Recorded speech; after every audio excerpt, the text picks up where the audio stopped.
Hello, professors. My name is Drashti Parikh, and my student ID is 1014198828, which I've already written in the code. And today I'm going to explain about the Python assignment 2, which tells us to create a math quiz using like generating the random operations and the random variables. And the part B of the assignment consists of playing it with the quadratic equation. So let me first try explaining the part 1, which starts by importing the random and the string libraries by using import random and import string. And the next step I've done is connected my Colab to the Google Drive using the dive mount.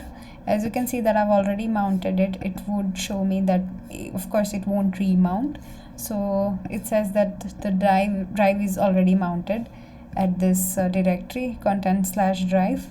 The next step I've done is creation of the random text file named score.txt, which would store my scores for every time anyone plays my game. So it would store the random, it would store the last played score, which would be shown every time when anyone plays the game. It would show them their last score.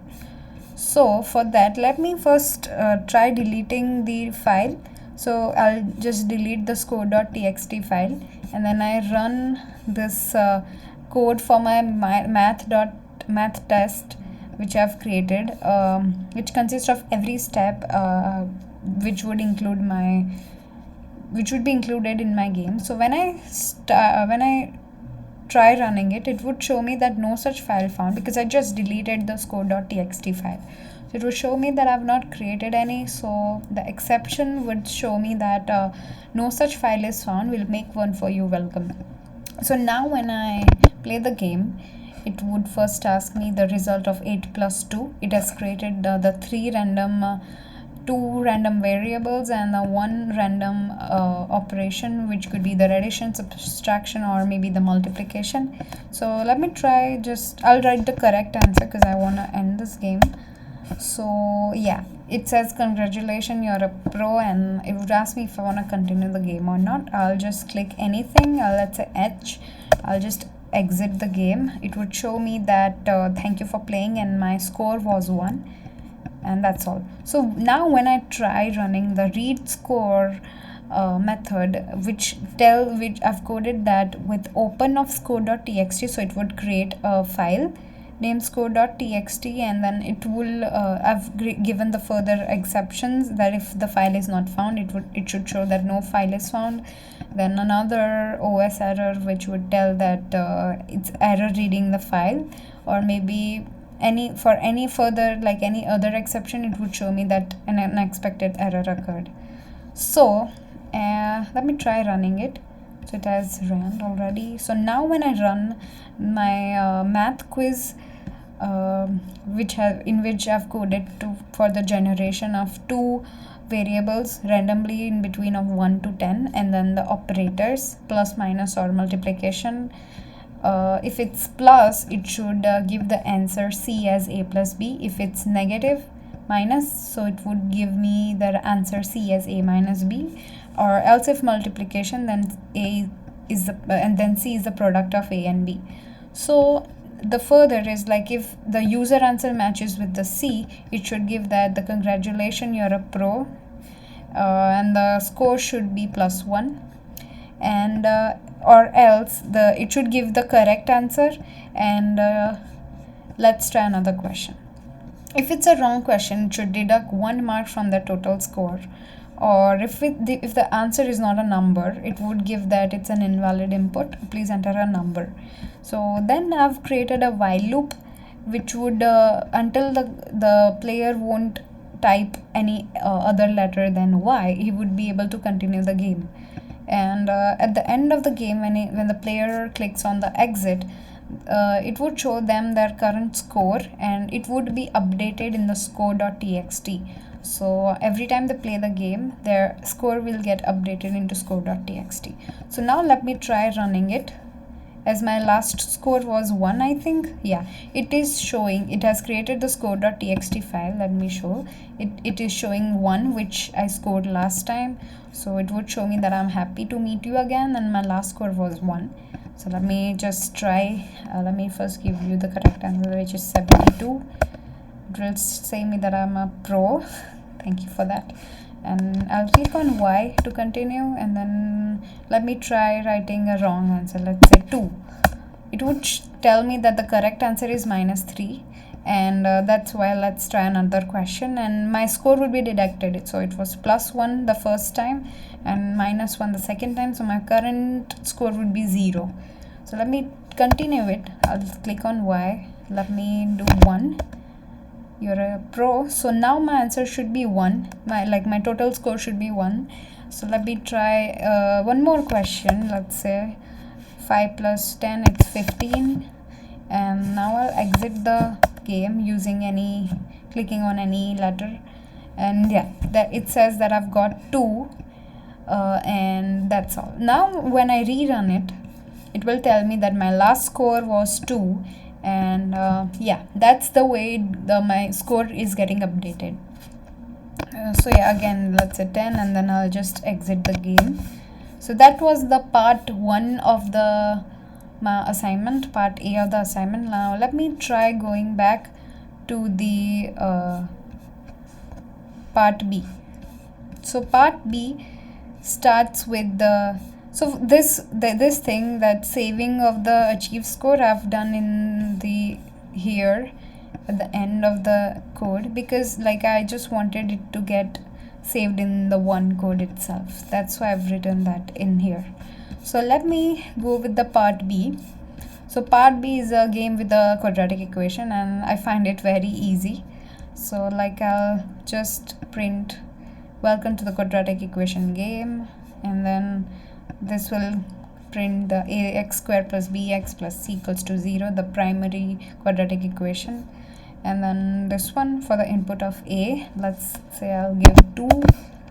So for the second, let me give it 4, and that I printed please enter the value for b4. Now for the c, let me give 3. So yeah, that's all. So now, as I've already given the ABC values, let me do this. So my quadratic equation is 2x squared plus 4x plus 3 equals to 0. So this is the method I've created for calculating the discriminant of ABC. So yeah. So when I write discriminant of 1, 2, 3, for example, it will give me the answer minus. Let me try something else. Let's say 3, 5, and 6, 7. So when I run it, it would give me the discriminant for my this thing, which is -85. Its discriminant is like b squared minus 4ac. That's the value for discriminant. So further, just to create the roots, I've created a method called calculating roots. For ABC is the value any user would enter for ABC. So at the first I've written the discriminant value, which is d equals to b squared minus 4ac, and if my d is greater than 0, my roots will be b plus minus d squared minus 2a. So yeah, these are the value for the discriminant if it is greater than 0. If it's equal to 0, then it could be any one of this value. It would give it the same result, because when it's equal to 0, the products are same.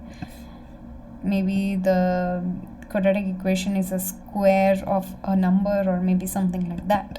So, or else if my discriminant is smaller than 0, which is if it's negative, then the pair of the products is complex.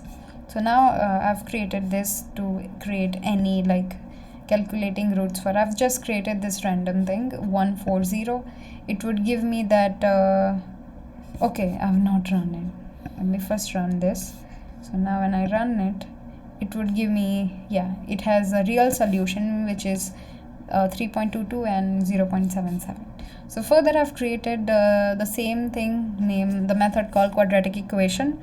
What it would do is it would display me the quadratic equation formed by the ABC, and it would also calculate me the products. If the discriminant is greater than 0, it would give me two pairs of products, or if it's 0, it would give me one real solution, or if it's smaller than 0, it would tell me that the discriminant is negative. So that's why I find it a complex solution. And this will be further added to the text file named quad equation .txt, which would update the solution according to the ABC value. So let me just try running the quadratic equation. So yeah, it would further ask me about A. Let me enter the value 12. For B, let's say 2, or C, let's say 3. So yeah, it has ran, and now to check what I've generated, I'll just click on quadratic equation. So as you can see here, let me make it big. So my quadratic equation form is 12x squared plus 2x plus c, and as the discriminant is negative, they've got a pair of complex solution. So let me do one thing. Let me write a quadratic equation with a real pair of solution. Let's say take this 1, 4 and 0. So when I run the quadratic equation and I give the value of a as 1, this has what it was 4, and c as 0, and when I enter, it has run. And when I I'll just do refreshing this, so that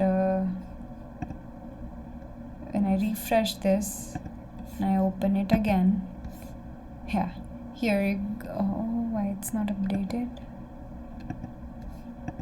Let me do it refresh, and let me run it again. 1, 4 and 0.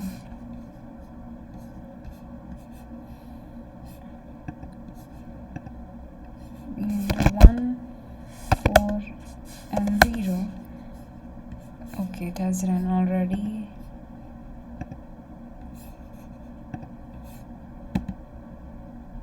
Yeah, here you go, it has updated. It took time, I don't know why.